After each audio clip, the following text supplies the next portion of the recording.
Hey, welcome back to the podcast, the Evil Dungeon Master Universe podcast. I am your host, Evil Dungeon Master Vince. Hopefully, you're doing well. It is Monday. Time for a new podcast. Hopefully, you had a great weekend of gaming, or you gamed recently and had a great time. I know I did. I ran Basic Fantasy this weekend, and the group had gone out to find some ingredients to get rid of a demon idol, and then wound up taking out a giant cyclops with some clever planning on the part of the group. I was impressed, and it worked out. So I was glad to see them get a good amount of experience and reward for getting rid of a giant threat. It was a lot of fun all around. But I know you're not here to hear about basic fantasy. You're just here to talk about advanced Dungeons and Dragons. Ask the DM at theevildm.com is my email address, and theevildm.com is my website where you can sign up for the newsletter and get everything I'm doing, or go to solo.to/theevildm and you can see everything I'm doing all in one spot. With that said, let's head on to talking about Advanced Dungeons and Dragons. I've been looking through the uh, Dungeon Master's Guide this weekend after looking around and reading about time and stuff like that, and trying to get reacquainted with some of the rules that I've, kind of forgotten over time or just waved hand at because, yeah, sometimes you don't want to deal with it and you just want to deal with a smooth running game. But it really struck me today because I was talking to some people and I was going to talk a little bit more about time, but I decided not to after speaking to someone because they were talking about when it comes to like goblins and stuff like that and gnolls, and they usually have like a shaman or a witch doctor with them. How do you know exactly what spells to give them or what spells they have access to? Like you said, oh, in the old modules and stuff, or in some of even the newer modules, the person who wrote them gave the spells to the shamans or the witch doctors. So how do you know? Well, there's actually something for it here, and you can use it if you like. Again, it's your game and your world, so you could do whatever the heck you want to do when it comes to playing the game. And if you want to do something differently, by all means, do something differently. It's your game, whatever you have fun with. But they have on page 40 of the Dungeon Master's Guide tribal spellcasting. Tribal spellcasters are found amongst the following races of creatures: bugbears, cavemen, entons, giants, gnolls, goblins, hobgoblins, kobolds, lizardmen, ogres, orcs, troglodytes, and trolls. These spellcasters are divided into two types, a shaman and a witch doctor, which are completely different. Shamans are tribal clerics of 7th level and under. Shamans only have the following spells, and the reverse if applicable, which they are able to cast.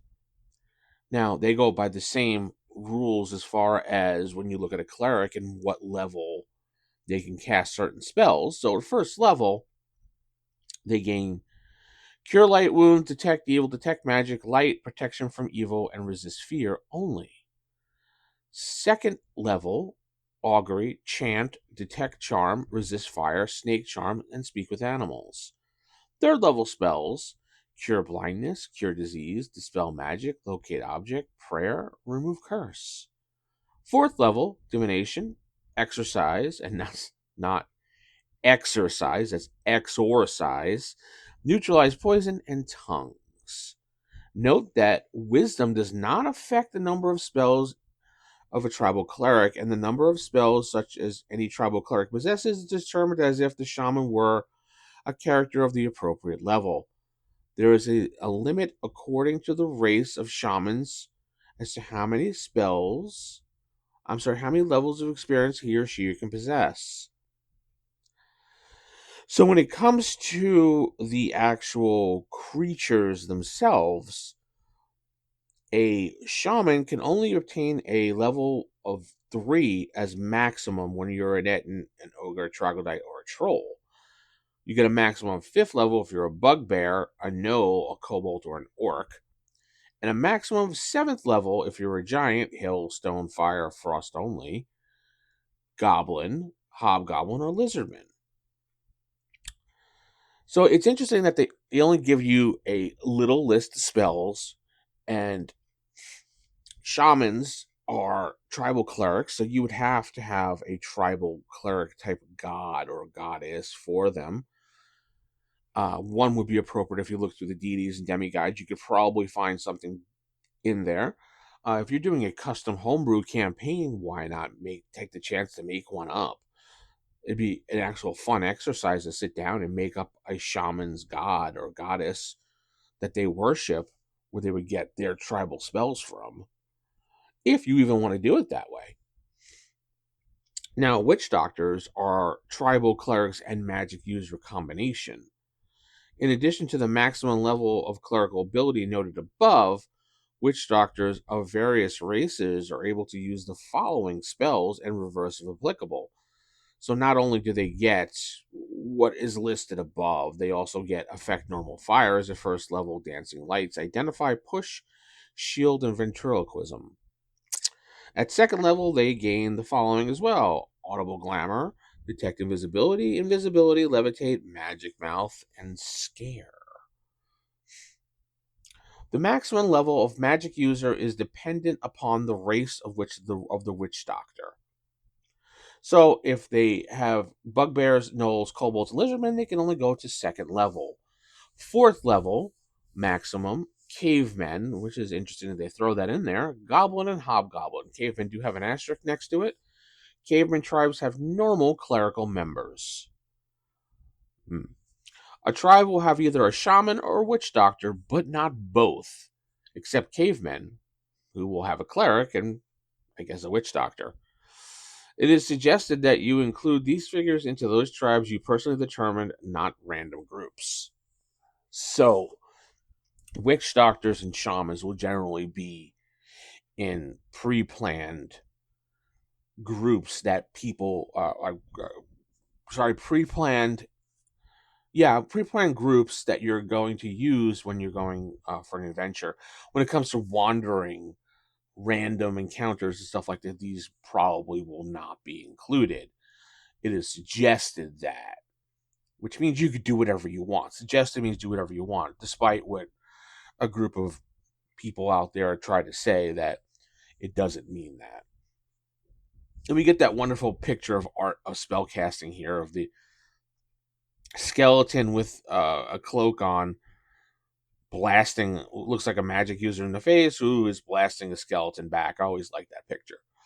It just was like, what is he shooting, like sticky glue in his face or something? I have no idea. Anyway, I just wanted to talk about this today because also there are some people out there that play first edition with monsters as player characters, or at least allow some of these things, such as cavemen or maybe like a goblin or something. And I've seen giants, or half giants at least, in 1E. It really depends on what the dungeon master wants to allow in the campaign.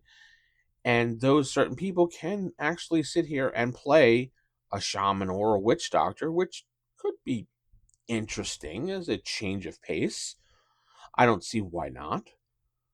I actually think playing a witch doctor might actually be a little bit interesting because it's out of the ordinary. It's something different that you'd have to actually do some role playing for. It's not your standard cookie cutter class. Um, I would definitely allow a caveman witch doctor to jump into, some type of group that he kind of fell into or something, or maybe he got rescued. His backstory: he got rescued from an attack, and this witch doctor stuck with the group because he felt that it was his obligation to do so since they saved his life. I think it'd be kind of fun to play this class and just see how it goes. I mean, he's really limited as far as spell goes, and he can only do cure light wounds since he's a mix. But he does have some access to some good spells here. So, and you'd have to figure out as the dungeon master, how's the witch doctor actually work when it comes to clerical magic users? Does he still worship and write things down in caveman writing? I don't know. It's a lot to think about when it comes to allowing this class of witch doctor, and what does he fall under for experience as well. because a witch doctor is a multi-class put into one. So, are you using the magic user progression, or are you using the clerical progression? Or are you making up your own progression for the two of them and splitting the difference and doing it that way? It's a bunch of things you have to think about when you're allowing these special classes inside the game. So, I think I've given you something to chew on for today. I definitely want to hear comments on this and what you think about this. I believe in later editions they may have allowed a class like this. I know second edition did have a bunch of stuff that was more geared towards allowing things like this than first edition did. So, if you know those things too, put those in the comments. I'd like to hear what people think about this as well. So, comments, comments, comments, or emails. Emails are fun too. I like reading emails. You can hit me up on Facebook too, /The Evil Dungeon Master. You can message me there. With that said, I'm going to head out. Keep it original, keep it old school. Good night. God bless. We'll keep praying for you. Keep those AD&D fires lit, folks.